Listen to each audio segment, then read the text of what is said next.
Assalamualaikum warahmatullahi wabarakatuh. Kami dari kelompok 1 Enamel ingin menampilkan video tentang penyakit gigi dan mulut, yaitu gingivitis. Perkenalkan, nama saya Muhammad Syukur dengan NIM 201112112100032.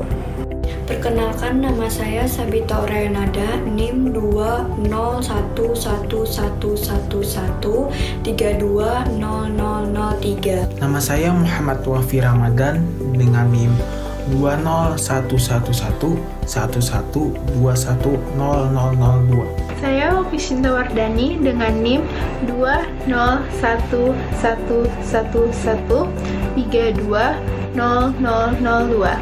Kenalkan, nama saya Ita Aminah Francisca, NIM 20111220036. Perkenalkan, nama saya Gita Rahma Aziza, NIM 2011111320008. Nama saya Latifah Aini S dengan NIM 2011111200005. Saya Nadira Sapira dengan NIM 2011111200008. Perkenalkan, nama saya Khaulisa Tika Azam dengan NIM 20111220026. Perkenalkan, nama saya Siti Aulia Rahma dengan NIM 201111113200016. Saya akan memulai materi ini dengan definisi, yaitu penyakit gingivitis. Gingivitis merupakan kondisi peradangan pada gingiva atau pada gusi yang paling sering disebabkan oleh bakteri. Ini adalah peradangan gingiva dengan jaringan ikat gigi yang tersisa pada tingkat aslinya, yaitu tanpa kehilangan pelekatan.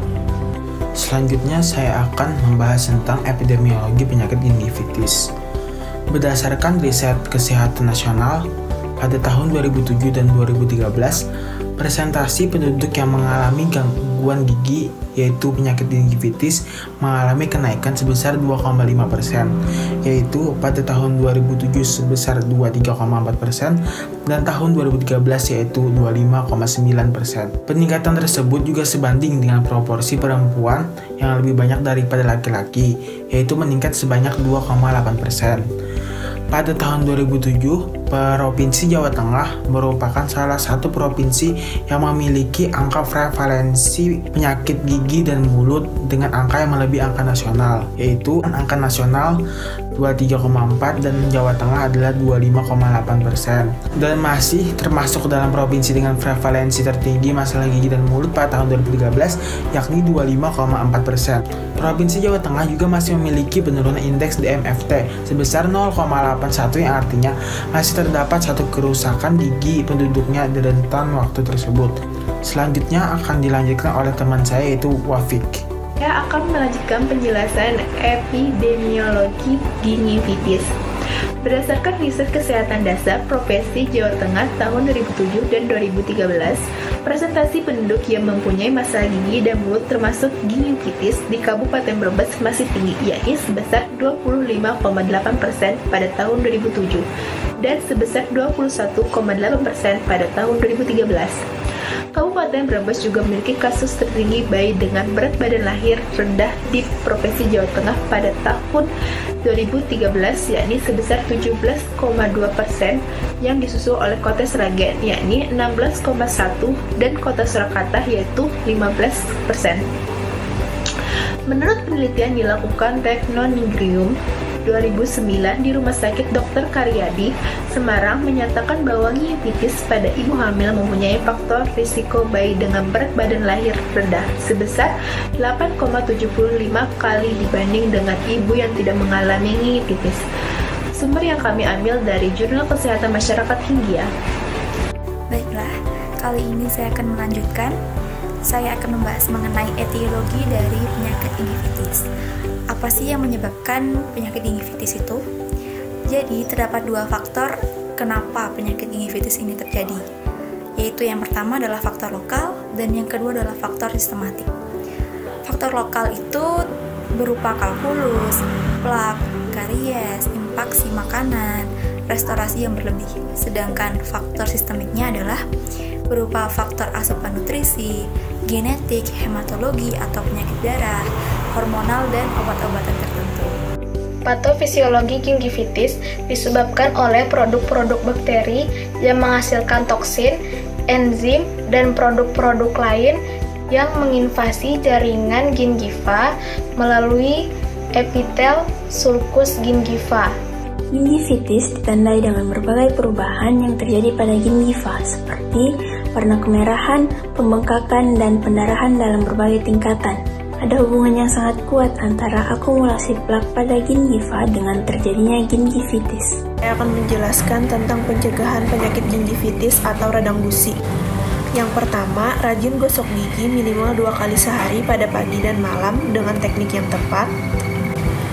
Yang kedua, flossing gigi yaitu membersihkan gigi menggunakan benang untuk membersihkan sisa makanan yang ada di sela gigi dan bawah garis gusi.